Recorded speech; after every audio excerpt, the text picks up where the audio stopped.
Valter Leshi, i cili u ekzekutua të hënën në Mirdit, dyshohet se është ndjekur nga ekzekutorët që i ngritën prit në një rrugë jo shumë të frekuentuar në zonën e Repsit. Veprimet hetimore dhe dëshmit kanë ndihmuar grupin hetimor të rindërtojë lëvizjet e 45 vjeçarit përpara se të bëhej shënjesër e sulmit që i mori jetën në aksin Reps-Spaç. Rezulton se Valter Leshi kishte dalë nga banesa e tij në qytetin e Rrëshenit rreth orës 6 të mëngjesit dhe bashkë me një koleg ishte nisur drejt kompanisë së Bazaltit në Reps ku punonte. Vetëm pak kilometra larg vendit kur ju bë prit, kolegu ka zbritur në një lokal, ndërsa 45 vjeçari rezulton se ka vijuar i vetëm rrugën.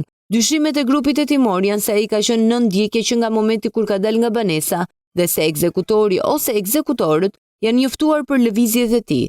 Prita që rezultoi vdekje prurse ishte ngritur në një kthes, duke mos i dhënë Valter Leshit mundësi për t'u larguar. Sipas rindërtimit të ngjarjes, autori ka qelluar nga një distancë e afërt dhe ka shkrepur breshëri plumbash ndaj 45 vjeçarit, i cili ka marrë goditje vdekje prurse në kokë dhe trup. Skema, por edhe sulmi i dhunshëm tregojnë se ekzekutorët kanë vepruar për të qenë të sigurt se shënjestra nuk do të mbijetonte, çka forcon dyshimet për një krim me motive hakmarrjeje. Në kërkim të autorëve dhe motivit të vrasjes, policia mësohet se ka marrë në pyetje disa persona, por deri më tani deklarimet nuk kanë ndihmuar shumë hetimin. Paralelisht, grupi hetimor ka ushtruar kontrolle dhe po verifikon pamjet e kamerave të sigurisë përgjatë rrugës që përshkoi 45 vjeçari përpara atentatit.